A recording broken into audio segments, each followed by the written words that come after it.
Hello बच्चों, 10th class. आज मैं आपके लिए एक वाच्य का टॉपिक लेके आई हूँ। देखो, वाच्य में क्या है कि एक तो हमें अर्थ पता होना चाहिए और इसके अलावा डेफिनेशन और इसका प्रयोग किस प्रकार से किया जाता है। वाच्य का अर्थ क्या होता है? देखो, वाच्य एक टॉपिक है जो एक्टिव पैसिव इंग्लिश ग्रामर में पढ़ते हैं उसी प्रकार से। तो वाच्य यानी वाचन या बोलने का विषय। वाच्य क्रिया के उस रूपांतर को कहते हैं जिससे यह ज्ञात होता है कि क्रिया का मुख्य विषय कर्ता, कर्म या भाव है। क्या है? अब देखिए, इसमें कर्ता कौन से सेंटेंस में आएगा, या कर्म आएगा या भाव आएगा। कोई भी सेंटेंस है उसमें किस शब्द की प्रधानता होगी, कर्म की होगी, कर्ता की होगी या भाव की होगी। उसके अकॉर्डिंग ही हम इनका रूप कर देंगे। देखो कैसे है कि ये है राहुल कसरत करता है। राहुल सब्जेक्ट है, कसरत उसका कर्म हो गया, कर्ता है क्रिया हो गई। तो मुख्य विषय हमारा कर्ता है, कर्ता के विषय में बात की जा रही है, तो ये हमारा कर्तृवाच्य के अंतर्गत आएगा, यानी सब्जेक्ट के अकॉर्डिंग बन रहा है। देखिए नेक्स्ट है अपना वाच्यों के भेद। वाच्यों के भेद इनके गुणों के आधार पे ही होते हैं। जैसे कर्ता का प्रयोग हो रहा है तो कर्तृवाच्य, कर्म का प्रयोग हो रहा है तो कर्मवाच्य, भाव का प्रयोग हो रहा है तो भाववाच्य। उसी प्रकार से 2 पार्ट्स इसके बताए गए हैं। दो भेद हैं इनके। तो 2 भेदों के अंतर्गत कर्तृवाच्य है। कर्तृवाच्य जो अभी हमने एक उदाहरण यहाँ पे भी देखा था, राहुल कसरत करता है, ये कर्तृवाच्य का उदाहरण है। नेक्स्ट है अकर्तृवाच्य। अकर्तृ यानी जिसमें कर्ता नहीं है। अकर्तृ में कर्मवाच्य और भाववाच्य आएंगे। ठीक है। नेक्स्ट है अपना कर्तृवाच्य। कर्ता प्रमुख बिंदु होता है। ठीक है। और जब हमारा कर्ता आ रहा है और वो कर्तृवाच्य के अंतर्गत आ रहा है, तो ये जरूर होगा कि अकर्मक या सकर्मक दोनों प्रकार का हो सकता है। यानी कर्म के बिना भी वो सेंटेंस बन सकता है और कर्म के साथ भी वो सेंटेंस बन सकता है। अब इसमें 2 प्रकार से उदाहरण भी समझाए हैं। पंकज हमेशा सोता रहता है, इसमें आपको क्या बोला है, कर्म नहीं है, और सोता रहता है, ये दोनों ही क्रिया हैं। हमेशा एक समय को बता रहा है। ठीक है, तो ये अकर्मक वाक्य हो गया, लेकिन कैसा है, कर्तृवाच्य है।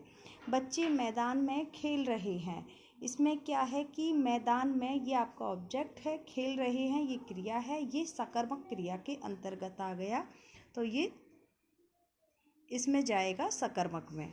ठीक है, कर्तृवाच्य का उदाहरण देखो, यहाँ पे अकर्तृवाच्य है। इस वाच्य में प्रमुख बिंदु कर्म और भाव के आधार पर बताए गए हैं। कर्म के आधार पर कर्मवाच्य और भाव के आधार पर भाववाच्य। कर्मवाच्य कर्म प्रधान होता है, इसमें सकर्मक क्रिया होती है। सकर्मक क्रिया का ही उदाहरण होगा, इसमें सकर्मक ही सेंटेंस आएंगे, ऐसा नहीं है कि अकर्मक वाला आ जाए। तो कर्मवाच्य के अंतर्गत कर्म तो होगा ही होगा, ये जरूर ध्यान रखना है। कर्म के अनुसार लिंग और वचन का प्रयोग भी होता है। जो हमारा कर्ता आता है ना, तो उसी प्रकार से जब हम कर्मवाच्य के आधार पर ये सेंटेंस बनाएंगे तो इसके लिंग वचन कर्म के अकॉर्डिंग ही वाच्य में प्रयोग होते हैं। अब यहाँ पे उदाहरण है, अध्यापक द्वारा बच्चों को पढ़ाया जा रहा है। अध्यापक द्वारा, ये द्वारा है ना, ये कर्म में जाएगा। नेक्स्ट है, सुहानी द्वारा कहानी सुनाई गई। सुहानी के द्वारा यानी द्वारा। ठीक है, ये इसकी पहचान रहेगी। ऐसे यदि आपका कोई सेंटेंस आ रहा है वो कर्मवाच्य के अंतर्गत रहेगा। अध्यापक द्वारा, सुहानी द्वारा।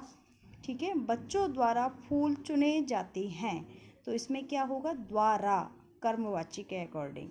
कलाकार द्वारा मूर्ति बनाई जाती है। एक लास्ट उदाहरण और है आपका, इस प्रकार से आप इनको समझ लेना। ठीक है। अब देखिए नेक्स्ट अपना कर्मवाच्य के बाद में भाववाच्य आ रहा है। भाववाच्य में प्रमुख बिंदु किसको माना जाएगा, भाव को माना जाएगा। भाव के आधार पर जो वाक्य बन रहा है वो भाववाच्य है। अब इसमें क्रिया कैसी रहेगी, अकर्मक रहेगी। ठीक है, और सकर्मक क्रिया रहेगी कर्मवाच्य में। अब यहाँ पे ये थोड़ा सा ध्यान रखना है कि कर्म कहाँ पर रहेगा और कहाँ नहीं रहेगा। अकर्मक एक वचन तथा पुल्लिंग में ही रहती है। ठीक है, ये हमको विशेष ध्यान रखना है भाववाच्य के उदाहरण के अंतर्गत। अब मुझसे सहा नहीं जाता, इसमें फीलिंग्स बताई जाती हैं। अब है इसमें उससे चला नहीं जाता, यानी उसको चला नहीं जा रहा है तो कहाँ जाएगा, भाववाची में जाएगा। अब घूमने चला जाए, चलो अब घूमने चलते हैं, ऐसे बोलते हैं ना, तो वो भाववाची के अकॉर्डिंग हो जाएगा। मुझसे पत्र नहीं लिखा गया, ये भी भाववाची के अकॉर्डिंग हो जाएगा। इसी प्रकार से ये हमारा क्लियर हो जाता है। फिर आता है कर्मवाची का प्रयोग किस प्रकार से हो रहा है, ये रूल्स हैं इसके। जब कर्ता मालूम ना हो, जैसे पेड़ काट दिया गया है, तो ये कहाँ जाएगा, कर्मवाची के अकॉर्डिंग, ठीक है। कार्यालयों में जब कोई सूचना दी जाती है, प्रार्थना सभा में खूब तालियां बजाई जाती हैं, तो ऐसे जब वाक्य आते हैं वो कर्मवाची के अकॉर्डिंग आते हैं।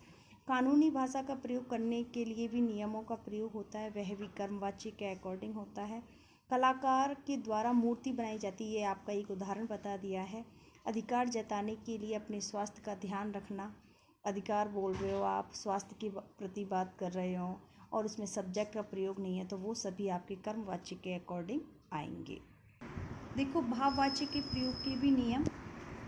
जब कार्य अचानक हो जाता है तो भाववाची का प्रयोग होता है। ऐसी सूचना जहाँ निश्चितकर्ता का ज्ञात ना हो, हमें पता ही नहीं कि ये सब्जेक्ट कौन है। जिस वाक्य में सामर्थ्यवाचक क्रिया का प्रयोग ना हो तो वहाँ पे भाववाच्य होता है। जैसे मैं चल नहीं सकता हूँ, मैं सो नहीं सकता हूँ, बैठ नहीं सकता हूँ, ऐसे सामर्थ्यवाचक कार्य नहीं हो रहे हैं तो वहाँ पे भाववाच्य का प्रयोग होता है। जहाँ क्रिया का भाव प्रधान हो, भाव प्रधान वाक्य ही भाववाच्य होते हैं, आप सभी जानते हो। नेक्स्ट कुछ इम्पॉर्टेंट बातें हैं। कर्मवाच्य में कर्म को कर्ता का स्थान दिया जाता है, ये आपको पहले भी बता दिया था। जैसे सुहानी के द्वारा कहानी सुनाई गई, मोहन के द्वारा पढ़ाई की गई, तो ऐसे उदाहरण आपके कर्मवाच्य में जाएंगे। और लिंग वचन पुरुष का भी प्रयोग कर्म के आधार पर ही होगा। भाववाच्य में भाव को कर्ता माना जाता है, सदा पुल्लिंग में रहते हैं ऐसे सेंटेंस, एक वचन और अन्य पुरुष में आते हैं ये भाववाच्य में। ये नियम हम आपको ऊपर भी बता चुके हैं। सकर्मक क्रिया यानी कर्म का भी प्रयोग होता है और कर्तृवाच्य होता है, वह कर्मवाच्य होता है। अकर्मक क्रिया कर्तृवाच्य भी होते हैं और भाववाच्य भी होते हैं। ये दो प्रकार से इनको बताया गया है। देखो कर्तृवाच्य से कर्मवाच्य बनाना, राहुल ने चित्र बनाया, ये आपका कर्तृवाच्य है। इसको हम यदि कर्मवाच्य में चेंज करेंगे तो राहुल के द्वारा चित्र बनाया गया, ठीक है। फिर है शिकारी शिकार करते हैं, इसी को कर्मवाच्य में यदि हम चेंज करेंगे तो शिकारियों के द्वारा शिकार किया जाता है, ये आप सभी जानते हो या आप इजीली कर लोगे। कर्तृवाच्य से भाववाच्य में क्या होगा कि सामर्थ्यवान नहीं, आप पहले ही जानते हो। बच्चा नहीं खाता है तो बच्चा से खाना खाया नहीं जा रहा है ना, खाया नहीं जाता है, तो आप इजीली सेंटेंस कन्वर्ट कर लोगे। मैं नहीं उठता यानी मैं नहीं उठ सकता हूँ या मुझसे उठा नहीं जाता है, ऐसा सेंटेंस होगा तो भाववाच्य के अंतर्गत चला जाएगा। नेक्स्ट है आपका कर्मवाच्य से कर्तृवाच्य बनाना। पुलिस द्वारा चोर पकड़ा गया, ये आपका कर्मवाच्य है। इसको आपको साधारण सेंटेंस बनाना है, कर्तृवाच्य में करेंगे, हमें कन्वर्ट करना है, तो क्या होगा, पुलिस ने चोर को पकड़ा। पापा द्वारा कल पत्र लिखा जाएगा, पापा कल पत्र लिखेंगे, क्लियर है ना।